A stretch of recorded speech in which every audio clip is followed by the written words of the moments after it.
Hello दोस्तों, मैं आशीष कुमार अपने YouTube channel Bihar GK tricks में आपका स्वागत करता हूं। आज हम लोग भौतिक विज्ञान के चौथे चैप्टर स्थूल पदार्थों के गुण के बारे में इस वीडियो में पढ़ेंगे। तो यदि आप लोगों ने अब तक हमारा channel Bihar GK tricks subscribe नहीं किया है तो इसे सब्सक्राइब कर लें, साथ ही बेल आइकन को जरूर दबाएं। तो आइए वीडियो को स्टार्ट करते हैं। तो सबसे पहले हम लोग इसके नोट्स को पढ़ेंगे। तो आइए इसके नोट्स को पढ़ते हैं। सामान्यतः द्रव्य अर्थात मैटर की 3 अवस्थाएं होती है। कौन कौन? तो पहली अवस्था है ठोस, दूसरी अवस्था द्रव एवं तीसरी अवस्था गैस है।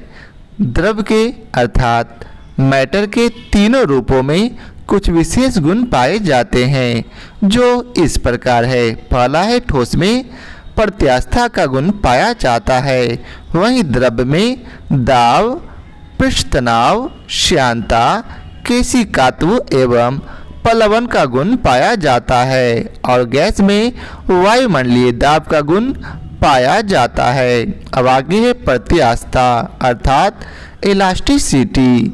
साधारणतया दृढ़ पिंड का आशय किसी ऐसे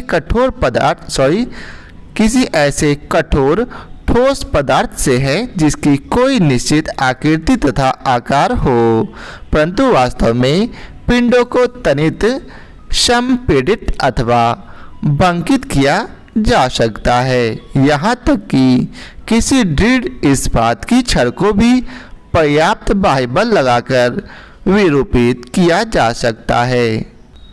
जब किसी वस्तु पर कोई बाह्य बल लगाया जाता है तो उसका आकार अथवा आकृति अथवा दोनों ही बदल जाते हैं, परंतु इस बल को हटा लेने पर वह वस्तु पुनः अपना प्रारंभिक आकार या आकृति प्राप्त कर लेती है। वस्तु के इस गुण को जिसके कारण वह अपना प्रारंभिक आकार एवं आकृति पाने का प्रयास करती है प्रत्यास्था अर्थात इलास्टिसिटी कहलाती है। अब आगे है प्रत्यास्था के गुण के आधार पर वस्तुएं 2 प्रकार की होती है। पहला है पूर्ण प्रत्यास्था वस्तुएं, जो वस्तुएं बाह्य बल को हटा लिए जाने पर अपनी पूर्व अवस्था को पूर्णतः प्राप्त कर लेती है, वे पूर्ण प्रत्यास्थ कहलाती है। दूसरा है पूर्ण प्लास्टिक वस्तुएं, जो वस्तुएं बाह्य बल को हटा लिए जाने पर अपनी पूर्ण अवस्था में नहीं लौटती बल्कि सदैव के लिए विरूपित हो जाती है, वे पूर्ण सुघटी अर्थात परफेक्टली प्लास्टिक कहलाती है। वास्तव में कोई वस्तु न तो पूर्ण प्रत्यास्थ होती है और न ही पूर्ण सुघट्य, बल्कि सभी वस्तुएं इन दोनों सीमाओं के भीतर ही होती है। मोटे तौर पर क्वार्ट्ज को पूर्ण प्रत्यास्थ वस्तु तथा मोम को पूर्ण सुघट्य माना जा सकता है। अब आगे है प्रतिबल अर्थात स्ट्रेस। जब किसी वस्तु पर कोई बाह्य बल लगाकर उसके आकार या आकृति में परिवर्तन किया जाता है तो उस वस्तु की प्रत्येक काट अर्थात सेक्शन पर बाह्य बल के बराबर परंतु विपरीत दिशा में कुछ आंतरिक प्रतिक्रिया बल उत्पन्न हो जाते हैं जो यह प्रयास करते हैं कि वस्तु अपने पुराने आकार को प्राप्त कर ले। इस प्रकार के बलों को प्रतिबल कहते हैं। यदि किसी वस्तु के क्षेत्रफल ए वाले किसी अनुप्रस्थ काट की लंबवत दिशा में लगाए गए बल का मान F है तो प्रतिबल बराबर F बटा A होता है।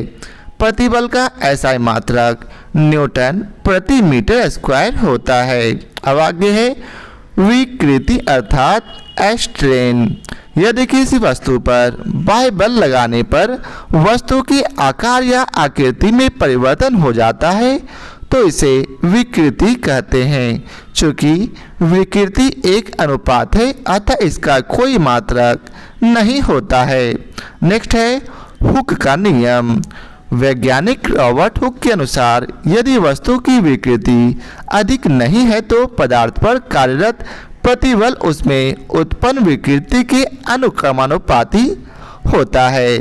प्रतिबल तथा विकृति का अनुपात एक नियतांक होता है जिसे प्रत्यास्था गुणांक ई कहते हैं, अर्थात ई बराबर प्रतिबल बटा विकृति। इस फॉर्मूले को आप याद रखेंगे। आगे है पृष्ठ तनाव अर्थात सरफेस टेंशन। किसी द्रव की वह प्रकृति जिसके कारण इसका स्वतंत्र पृष्ठ न्यूनतम क्षेत्रफल घेरने की प्रवृत्ति रखता है तथा एक तनी हुई प्रत्यास्थ झिल्ली की भांति व्यवहार करता है, पृष्ठ तनाव कहलाता है। इसका अर्थात पृष्ठ तनाव का SI मात्रक न्यूटन प्रति मीटर होता है। किसी द्रव के लिए पृष्ठ तनाव का मान द्रव की प्रकृति, द्रव के ताप तथा उस माध्यम पर निर्भर करता है जो द्रव के पृष्ठ के दूसरी ओर होता है। ताप बढ़ने पर पृष्ठ तनाव घटता है। क्रांतिक ताप पर पृष्ठ तनाव शून्य होता है। यदि किसी द्रव का भार नगण्य हो तो उसकी आकृति पूर्ण गोलाकार होगी। उदाहरण के लिए वर्षा की बूंदें तथा साबुन के बुलबुले पूर्ण गोलाकार होते हैं। इसका कारण यह है कि बूंद वो आकृति धारण करती है जिसमें उसकी स्थितिज ऊर्जा न्यूनतम होती है। यदि बूंद के ऊपर केवल पृष्ठ तनाव ही कार्य कर रहा हो तो उसकी स्थितिज ऊर्जा तब न्यूनतम होगी जब उसका क्षेत्रफल कम से कम हो, अतः बूंद गोलाकार हो जाएगी। अब आगे है ससंजक तथा असंजक बल। आणविक सिद्धांत के अनुसार प्रत्येक पदार्थ छोटे छोटे कणों से मिलकर बना है जिन्हें अणु कहते हैं। ये अणु एक दूसरे को आकर्षित करते हैं। एक ही पदार्थ के अणुओं के बीच जो आकर्षण बल कार्य करता है उसे ससंजक बल अर्थात कोहेसिव फोर्स कहते हैं। भिन्न भिन्न पदार्थों के अणुओं के बीच कार्य करने वाले आकर्षण बल को असंजक बल अर्थात एडहेसिव फोर्स कहते हैं। तेल तथा जल के बीच असंजक बल जल के ससंजक बल से कम परंतु तेल के ससंजक बल से अधिक होता है। यही कारण है कि तेल के पृष्ठ पर डाली गई जल की बूंद सिकुड़कर गोल आकार धारण कर लेती है, परंतु जल के पृष्ठ पर डाली गई तेल की बूंद एक पतली फिल्म के रूप में अधिक क्षेत्र में फैल जाती है। अब आगे है केशिकात्व अर्थात कैपिलरिटी। कांच की बहुत कम त्रिज्या की दोनों ओर से खुली नली को केश नली या केशिका नली कहते हैं। केश नली में किसी द्रव के ऊपर चढ़ने अथवा नीचे उतरने की घटना को केशिकात्व कहते हैं। किसी द्रव के केश नली में ऊपर चढ़ने अथवा नीचे गिरने का कारण द्रव का पृष्ठ तनाव है। ऐसे द्रव जो कांच को भिगोते हैं वे कांच की केश नली में ऊपर चढ़ते हैं, जबकि जो द्रव कांच को नहीं भिगोते वे केश नली में नीचे उतर जाते हैं। उदाहरण स्वरूप किसी केश नली को जल में सीधी खड़ी करने पर उनमें जल नली के बाहर वाले जल के तल से ऊपर कुछ ऊंचाई तक चढ़ जाता है, जबकि केश नली को पारे में खड़ा करने पर नली के भीतर पारे का तल बाहरी तल की अपेक्षा नीचे उतर जाता है। अब आगे है केशिकात्व के उदाहरण। पहला है जल का पौधों के तनों में बनी असंख्य केश नलियों में चढ़कर टहनियों तक पहुंचाना। दूसरा लालटेन में मिट्टी के तेल का बत्ती में ऊपर चढ़ना। तीसरा उदाहरण है मोमबत्ती में धागे से मोम का पिघलकर ऊपर चढ़ना। चौथा फाउंट पेन की नीब की नोक बीच से चिरी होती है जिससे इसमें छोटी सी बारीक केश नली बन जाती है। जब इसे स्याही में डुबोते हैं तो कुछ स्याही केश नली में चढ़ जाती है। हालांकि रिफिल वाले पेन से लिखाई गुरुत्व के कारण संभव होती है, यह पृष्ठ तनाव पर आधारित नहीं है। और पांचवा उदाहरण है स्याही सोखने का कार्य भी केशिकात्मक क्रिया पर ही निर्भर करता है। अब आगे है श्यानता अर्थात विस्कोसिटी। चित्र में प्रदर्शित है कि कोई द्रव्य एक दृढ़ क्षैतिज तल AB में बह रहा है। द्रव की वह परत जो तल के संपर्क में है अस्थिर रहता है, परंतु इस तल के ऊपर की ओर परतों का वेग बढ़ता जाता है। सबसे ऊपर की परत सर्वाधिक वेग से बहती है। 3 समानांतर परतों A, B तथा C में परत A का वेग सबसे कम, B का वेग सबसे अधिक तथा C का वेग सबसे अधिक होगा, परंतु A परत B के वेग को कम करने का प्रयत्न करती है तथा परत C के वेग को कम करना चाहती है। इसी प्रकार प्रत्येक परत अपने से नीचे की परत को आगे ढकेलती है। स्पष्ट है कि विभिन्न परतों पर आंतरिक बल कार्य करते हैं जो कि उनकी सापेक्ष गति को नष्ट करने का प्रयत्न करते हैं। इन बलों को श्यान बल कहते हैं। द्रवों के बहाव को बनाए रखने के लिए श्यान बलों के विरुद्ध बाह्य बल लगाना पड़ता है। स्पष्ट है कि दोनों का वह गुण जिसके कारण वह अपनी विभिन्न परतों के मध्य सापेक्ष गति का विरोध करती है श्यानता कहलाता है। गाढ़े द्रव जैसे ग्लिसरीन, शहद इत्यादि में अधिक श्यानता होती है, अतः गाढ़े द्रव पतले द्रवों की अपेक्षा शीघ्र ठहर जाते हैं। द्रवों की श्यानता ताप के बढ़ने पर घट जाती है। इसके विपरीत गैसों की श्यानता ताप बढ़ने पर बढ़ जाती है। ठोसों में श्यानता नहीं होती। अब आगे है दाब। एकांक क्षेत्रफल पर लंबवत लगने वाले बल को दाब कहते हैं। दाब बराबर बल बटा क्षेत्रफल। दाब का मात्रक न्यूटन प्रति मीटर स्क्वायर होता है। अब आगे द्रव के अंदर किसी बिंदु पर दाब। द्रव के स्वतंत्र तल से h गहराई पर स्थित किसी बिंदु पर द्रव के कारण दाब अर्थात P अर्थात प्रेशर बराबर H into D into G, जहाँ D अर्थात द्रव का घनत्व, स्मॉल g अर्थात गुरुत्वीय त्वरण। अब आगे है उत्प्लावन बल। जब कोई ठोस वस्तु द्रव में डुबाई जाती है तो उसके भार में कुछ कमी का अनुभव होता है। भार में यह आभासी कमी द्रव द्वारा वस्तु पर ऊपर की ओर लगाए गए एक बल के कारण होती है। इस बल को उत्प्लावन बल या उत्क्षेप कहते हैं। उत्क्षेप वस्तु द्वारा हटाए गए द्रव के गुरुत्व केंद्र पर कार्य करता है, जिसे उत्प्लावन केंद्र कहते हैं। अब आगे है आर्किमिडीज का सिद्धांत। जब कोई वस्तु किसी द्रव में पूर्ण या आंशिक रूप से डुबोई जाती है तो उसके भार में कमी प्रतीत होती है। भार में यह आभासी कमी वस्तु द्वारा हटाए गए द्रव के भार के बराबर होती है। अब आगे है प्लवन का सिद्धांत। किसी द्रव में स्थित ठोस वस्तु पर निम्न दो बल कार्य करते हैं। पहला वस्तु का भार W जो ऊर्ध्वाधर नीचे की ओर कार्य करता है। दूसरा द्रव का वस्तु पर उत्क्षेप F जो ऊर्ध्वाधर दिशा में ऊपर की ओर कार्य करता है। उत्क्षेप F का मान वस्तु द्वारा हटाए गए द्रव के भार के बराबर होता है। किसी द्रव में वस्तु का डूबना या तैरना इन दोनों बलों के आपेक्षिक मान पर निर्भर करता है, जिसकी निम्न अवस्थाएं संभव है।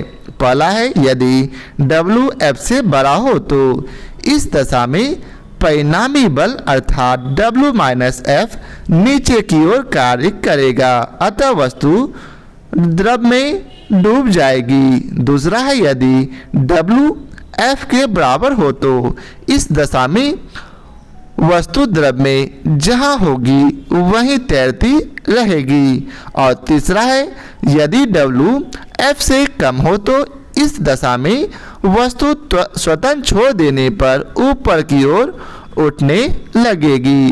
किसी ठोस पर कितना भाग किसी द्रव में डूबेगा यह द्रव तथा ठोस के आपेक्षिक घनत्व पर निर्भर करता है।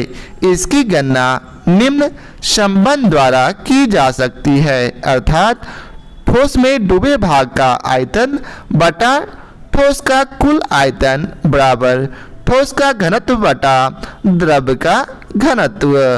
स्पष्ट है कि अधिक घनत्व वाले द्रव में ठोस का कम भाग डूबेगा तथा कम घनत्व वाले द्रव में अधिक भाग डूबेगा। यदि ठोस का घनत्व द्रव के घनत्व के बराबर हो तो ठोस द्रव में तैरेगा। अब आइए चलते हैं इसके प्रश्न कोश को देखते हैं। तो पहला प्रश्न है, वर्षा की बूंद की गोलाकार आकृति का कारण है तो पृष्ठ तनाव। किसी दिए गए आयतन के लिए गोलाकार आकृति के पृष्ठ का क्षेत्रफल अन्य आकृतियों के पृष्ठ के क्षेत्रफल से कम होता है। पृष्ठ तनाव के गुण के कारण किसी द्रव का स्वतंत्र पृष्ठ न्यूनतम क्षेत्रफल घेरने का प्रयास करता है, अतः वर्षा की बूंदें गोलाकार होती है। अब दूसरा प्रश्न है, पानी की बूंद गोलाकार होती है, इसका कारण है तो इसका उत्तर है पृष्ठ तनाव। अब अगला प्रश्न है, वर्षा की बूंदें गोलाकार होती है क्योंकि जल में पृष्ठ तनाव होता है। अब अगला प्रश्न है, द्रव्य बूंद की संकुचित होकर न्यूनतम क्षेत्र घेरने की प्रवृत्ति का कारण होता है तो पृष्ठ तनाव। अब अगला प्रश्न है, नैनो द्रव्यों का सर्वाधिक महत्वपूर्ण गुण होता है घर्षण। नैनो द्रव्यों का सर्वाधिक महत्वपूर्ण गुण घर्षण होता है। अब अगला प्रश्न है, तेल जल के तल पर फैल जाता है क्योंकि तो इसका उत्तर है तेल का तल तनाव पानी से कम है। तेल का पृष्ठ या तल तनाव पानी की अपेक्षा कम होना तेल के जल के तल पर फैल जाने का कारण है। अब अगला प्रश्न है, मिट्टी का तेल पानी के ऊपर इसलिए तैरता है क्योंकि उसका घनत्व पानी के घनत्व से कम होता है। मिट्टी के तेल का घनत्व पानी के घनत्व से कम होता है, इसलिए यह पानी पर तैरता है। अब अगला प्रश्न है, साबुन के बुलबुले के अंदर का दाब वायुमंडलीय दाब से अधिक होता है। साबुन के घोल के बुलबुले बड़े इसलिए होते हैं क्योंकि जल में साबुन घुलने पर उसका पृष्ठ तनाव कम हो जाता है। बुलबुले के अंदर का दाब सदैव बाहर के वायुमंडलीय दाब से अधिक होता है। अब अगला प्रश्न है, यदि साबुन के दो भिन्न भिन्न व्यास के बुलबुलों को एक नली द्वारा एक दूसरे के संपर्क में लाया जाए तो क्या घटित होगा? तो इसका उत्तर है छोटा बुलबुला और छोटा व बड़ा बुलबुला और बड़ा हो जाएगा। किसी बुलबुले का आकार उसमें भरी गैस के दबाव तथा पानी की फिल्म की त्रिज्या तथा मोटाई पर निर्भर करती है। छोटे बुलबुले में गैस का दबाव बड़े बुलबुले की अपेक्षा अधिक होता है, अतः नली में एक दूसरे के संपर्क में लाए जाने पर छोटा बुलबुला और छोटा जबकि बड़ा बुलबुला और बड़ा हो जाएगा। अब अगला प्रश्न है, जब किसी साबुन के बुलबुले को आवेशित किया जाता है तो निम्न में से क्या घटित होता है? तो त्रिज्या बढ़ जाती है। बुलबुले को आवेशित किए जाने से यह फैलेगा और त्रिज्या बढ़ जाएगी। अब अगला प्रश्न है, एक ही पदार्थ से बने चार तार जिनकी विमाएं नीचे दी गई है अलग अलग बार एक ही भार से खींचे जाते हैं, उनमें से किस एक में अधिकतम दैर्ध्य वृद्धि होगी? तो इसका उत्तर है सी, अर्थात 3 मीटर लंबाई और 1.5 mm वाला तार में। चूंकि चारों तार एक ही पदार्थ के बने हैं इसलिए इन सभी के यंग प्रत्यास्थ गुणांक बराबर होंगे। इस प्रकार इन तारों की दीर्घ वृद्धि इनकी लंबाई के समानुपाती तथा इनके व्यास के वर्ग के व्युत्क्रमानुपाती होगी। चारों तारों की लंबाई तथा व्यास का मान रखने पर विकल्प सी के तार की दैर्ध्य वृद्धि सर्वाधिक होगी। अब अगला प्रश्न है, निम्नलिखित कथनों पर विचार कीजिए। यदि केशिकत्व की परिघटना नहीं होती तो इसका उत्तर है बी अर्थात केवल 1, 3 और 4 सही होगा। बहुत कम भीतरी व्यास वाली कांच की नली को केशिका नली कहते हैं। जब हम केशिका नली को किसी द्रव में इस प्रकार सीधा खड़ा करते हैं कि इसका एक सिरा द्रव की सतह के नीचे रखे हैं और दूसरे ऊपर, तो प्रायः द्रव इस नली के कुछ ऊंचाई तक चढ़ जाता है।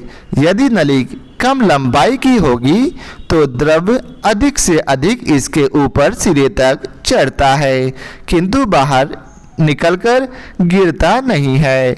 द्रवों का कोशिका नली में इस प्रकार चढ़ना या नीचे गिरना केशिकत्व कहलाता है। यह घटना द्रव एवं नली के कणों के बीच परस्पर आसंजन बल के कारण होती है। प्रकृति केशिका क्रिया का बहुत बढ़िया उपयोग करती है।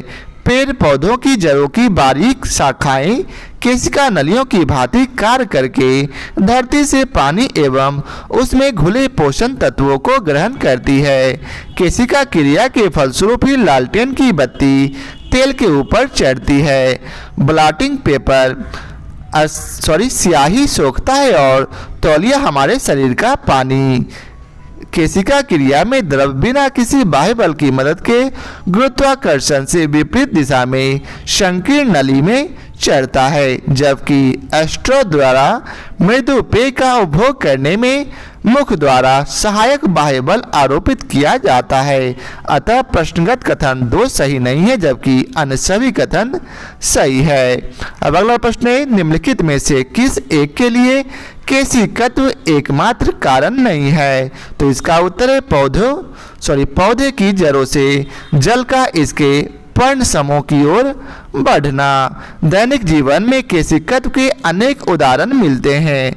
सोखते द्वारा स्याही का सोखना, भूमिगत जल का ऊपर चढ़ना, सूती कपड़े पर जल की बूंद का फैलना, लालटेन एवं लैंप की बत्ती में तेल का चढ़ना, पौधे की जड़ों से जल के इसके पर्ण समूह की ओर बढ़ने के लिए केशिकत्व के अतिरिक्त प्रस्वेदन, संसंजन आदि क्रियाएं भी उत्तरदायी हैं। अब अगला प्रश्न है, बत्ती वाले स्टोव में केरोसिन के बत्ती में ऊपर चढ़ने का कारण है? तो इसका उत्तर है पृष्ठ तनाव।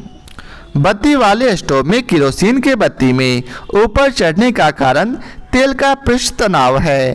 पृष्ठ तनाव के कारण केशिकार्षण होता है, जिसके फलस्वरूप द्रव्य पतली से पतली नली में प्रवेश कर ऊपर चढ़ सकते हैं। अब अगला प्रश्न है, एक केश नली में जल की अपेक्षा एक तरल अधिक ऊंचाई तक चढ़ता है, तो इसका कारण है?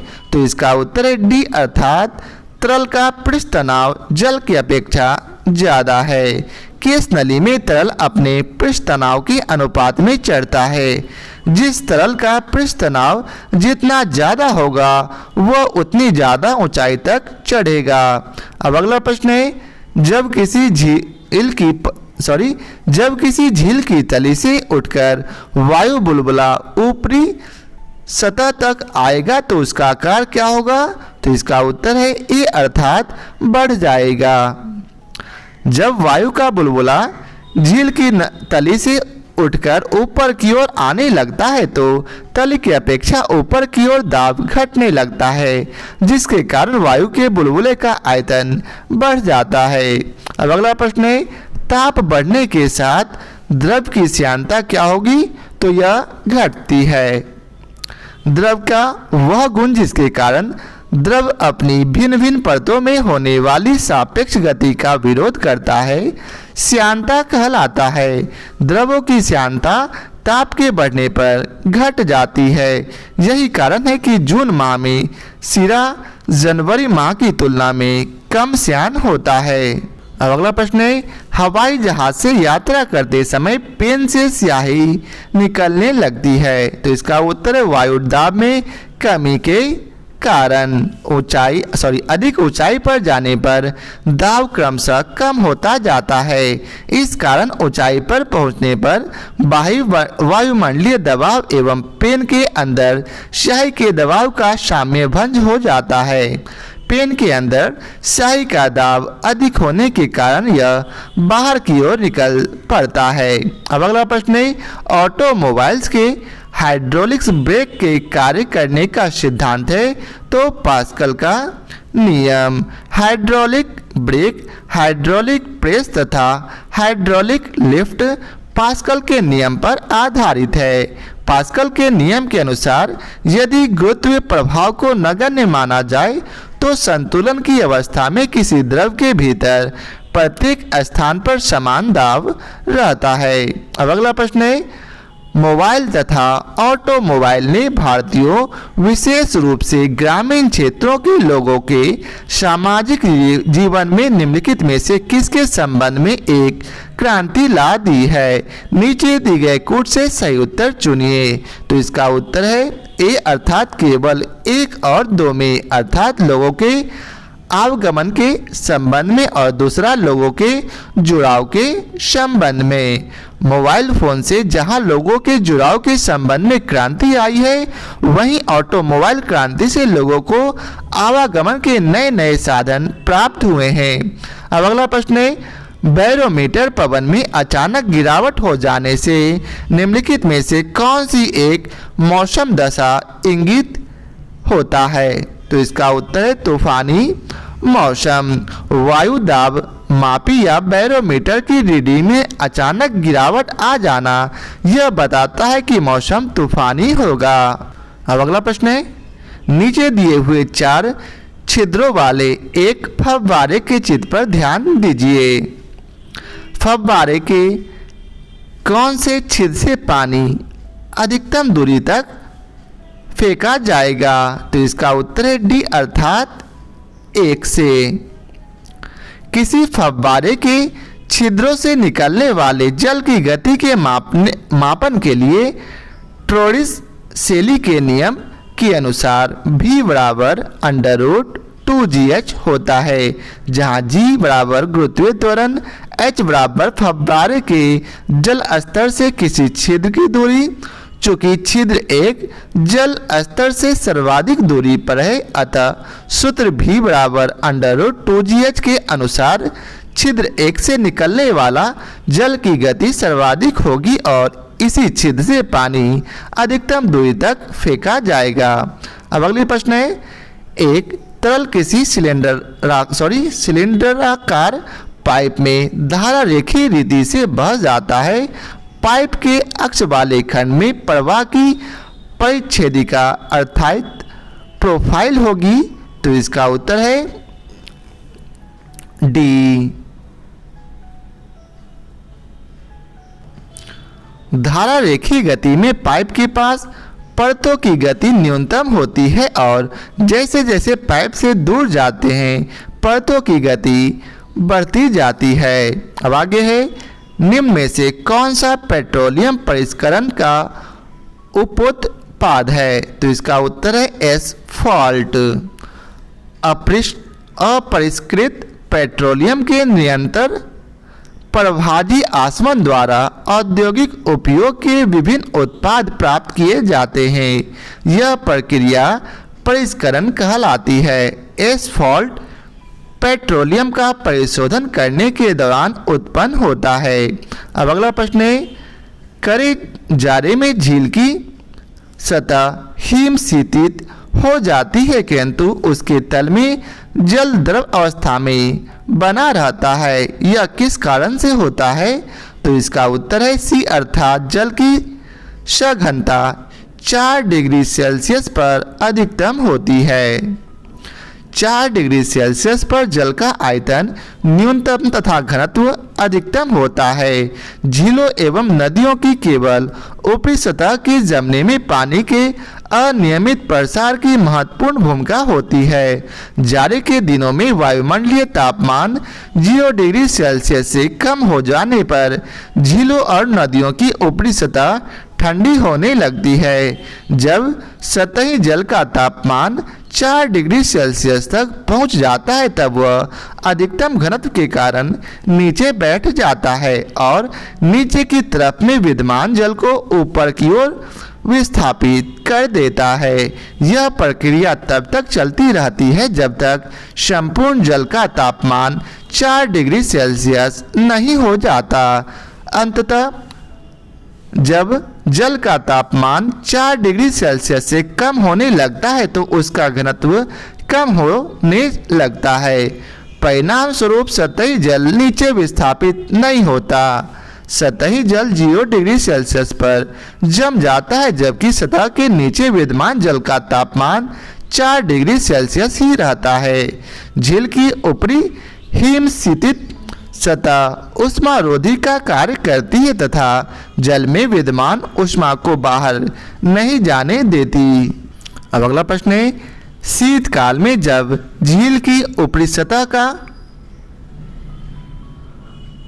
पानी बर्फ में बदल जाता है फिर भी जलीय जंतु जीवित रहते हैं क्योंकि? तो इसका उत्तर है पानी का घनत्व 4 डिग्री सेल्सियस पर सबसे अधिक होता है जिसमें बर्फ की ऊपरी सतह के नीचे पानी रहता है। शीतकाल में झील की ऊपरी परत 0 डिग्री सेल्सियस तक ठंडा होने पर बर्फ बन जाती है परंतु नीचे का जल 4 डिग्री सेल्सियस पर द्रव अवस्था में रहता है। इससे झीलों या तालाबों में बर्फ के नीचे 4 डिग्री सेल्सियस पर पानी रहता है जिसमें मछलियां एवं अन्य जलीय जंतु जीवित रहते हैं। अब अगला प्रश्न है, बर्फ जमी झील के अंदर मछलियां जीवित रहती है क्योंकि? तो इसका उत्तर है झील की तली पर जल नहीं जम पाता। अब अगला प्रश्न है, वस्तु की मात्रा बदलने पर अपरिवर्तित रहेगा क्या? तो घनत्व। वस्तु का घनत्व उसके द्रव्यमान तथा आयतन के अनुपात पर निर्भर करता है अर्थात D बराबर m बटा v, जहाँ D बराबर घनत्व, m बराबर द्रव्यमान और v बराबर आयतन। अब अगला प्रश्न है, पानी का आपेक्षिक घनत्व सर्वाधिक निम्नलिखित ताप पर होता है। तो इसका उत्तर है 4 डिग्री सेल्सियस पर। अधिकांशतः द्रवों को गर्म करने पर उसके आयतन में वृद्धि परंतु घनत्व में कमी होती है, लेकिन पानी का व्यवहार 0 डिग्री सेल्सियस से 4 डिग्री सेल्सियस के बीच ठीक उल्टा होता है।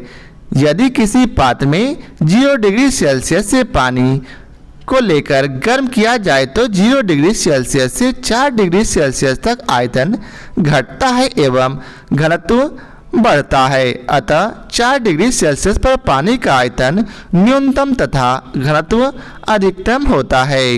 अब अगला प्रश्न है, किस ताप पर पानी का घनत्व अधिकतम होता है? तो 4 डिग्री सेल्सियस पर।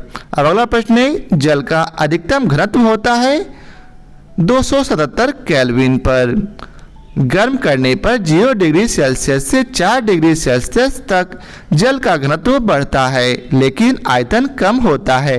4 डिग्री सेल्सियस पर जल का आयतन न्यूनतम तथा घनत्व अधिकतम होता है। सेल्सियस से केल्विन में परिवर्तन बराबर के बराबर C प्लस 273 अर्थात यहाँ C का मान 4 डिग्री सेल्सियस है अतः 4 प्लस 273 इक्वल टू 277 अतः 277 डिग्री केल्विन पर जल का घनत्व अधिकतम होता है। अब अगला प्रश्न है, कथन ए, लोहे का एक गोला पारद पर तैरता है किंतु पानी में डूब जाता है। कारण आर है, लोहे का आपेक्षिक घनत्व पारद के आपेक्षिक घनत्व से अधिक होता है। तो इसका सही उत्तर है सी अर्थात ए सही है परंतु आर गलत है। लोहे का गोला पारद पर तैरता है किंतु पानी में डूब जाता है। इसका कारण यह है कि पारद का आपेक्षिक घनत्व लोहे की आपेक्षिक घनत्व से अधिक होता है जबकि पानी का लोहे से कम होता है। अतः कथन ए सही है जबकि कारण आर गलत है। अब अगला प्रश्न है, लोहे की कील पारे पर क्यों तैरती है जबकि वह पानी में डूब जाती है? तो इसका उत्तर है, लोहे का घनत्व पानी से अधिक है और पारे से कम। अब अगला प्रश्न है, एक सुई पानी में डूब जाती है जबकि लोहे से बना जहाज पानी पर तैरता है, क्योंकि? तो इसका उत्तर है सुई का अपेक्षिक घनत्व उसके द्वारा हटाए गए पानी की अपेक्षिक घनत्व से अधिक होता है। किसी वस्तु का अपेक्षिक घनत्व उस वस्तु के भार तथा उस वस्तु द्वारा हटाए गए जल के भार के अनुपात को प्रदर्शित करता है। शुद्ध जल का अपेक्षिक घनत्व 1 होता है। वे वस्तुएं जिनका अपेक्षिक घनत्व 1 से कम होता है वे तैरती है, जबकि जिन वस्तुओं का अपेक्षिक घनत्व 1 से अधिक होता है वे जल में डूब जाती है। अब अगला प्रश्न है, लोहे की सुई पानी की सतह पर किस कारण से तैरती रहती है? तो इसका उत्तर है पृष्ठ तनाव के कारण से। पृथ्वी की ऊपरी सतह के अणुओं के सहसंजन बल के कारण उत्पन्न पृष्ठ तनाव जब सुई के गुरुत्व बल को संतुलित कर देता है तब लोहे की सुई पानी की सतह पर तैरती है। अब अगला प्रश्न है, जब कुएं से पानी की बाल्टी को ऊपर खींचते हैं तो हमें महसूस होता है कि बाल्टी? तो इसका उत्तर है ए, अर्थात पानी की सतह से ऊपर भारी हो गई है। आर्किमिडीज के प्लवन के सिद्धांत के अनुसार किसी भी वस्तु का भार पानी में कम तथा पानी की सतह के ऊपर अधिक प्रतीत होता है। वस्तु के भार में प्रतितित कमी पानी द्वारा वस्तु पर ऊपर की दिशा में लगाए गए बल के कारण होती है तथा यह कमी वस्तु द्वारा विस्थापित जल के भार के बराबर होती है। अब अगला प्रश्न है, एक भारहीन गुब्बारे में 200 ग्राम जल भरा रहता है, इसका जल में भार होगा तो 0। जब कोई वस्तु जल में आंशिक या पूर्ण रूप में डुबोई जाती है तब उसके भार में कमी आ जाती है। यह आभासी कमी उसके द्वारा हटाए गए द्रव के भार के बराबर होती है। अब चूंकि गुब्बारे में जल के अंदर ऊपर अथवा नीचे दोनों ओर उत्प्लावन बल लगता है तब जल में गुब्बारे का भार बराबर भार माइनस उत्प्लावन बल अर्थात 200 माइनस 200 बराबर 0। अतः जल में गुब्बारे का भार 0 होगा। अब अगला प्रश्न है, मथने के पश्चात क्रीम का दूध से पृथक हो जाने का कारण है तो अपकेंद्रीय बल। मथने के पश्चात क्रीम का दूध से पृथक हो जाने का कारण अपकेंद्रीय बल है। अब अगला प्रश्न है, बादलों के वायुमंडल में तैरने का कारण उसका कम होना क्या? तो घनत्व। गर्मी के दिनों में वायुमंडल में उपस्थित जलवाष्प गर्मी पाकर गर्म होती है जिससे जलवाष्प का घनत्व घटता है। घनत्व घटने के कारण जलवाष्प हल्की होकर ऊपर उठती है। वायुमंडल के ऊपरी भाग में दाब एवं ताप कम होने के कारण यह जल वाष्प फैलता है और पानी की छोटी छोटी बूंदों में परिवर्तित होकर तैरती रहती है। इसी को बादल कहते हैं। अब अगला प्रश्न है, निम्नलिखित में से कौन सा तत्व सबसे पहले कृत्रिम रूप से उत्पादित किया गया था? तो इसका उत्तर है टेक्नीशियम। टेक्नीशियम एक रासायनिक तत्व है जिसका परमाणु क्रमांक 43 है। टेक्नीशियम कृत्रिम रूप से उत्पादित प्रथम तत्व है। वर्ष 1937 में इस तत्व का सर्वप्रथम निर्माण किया गया था। अब अगला प्रश्न है, समुद्र में प्लवन करते हुए आइसबर्ग का कितना भाग समुद्र की सतह से ऊपर होता है? तो इसका उत्तर है 1/9 भाग।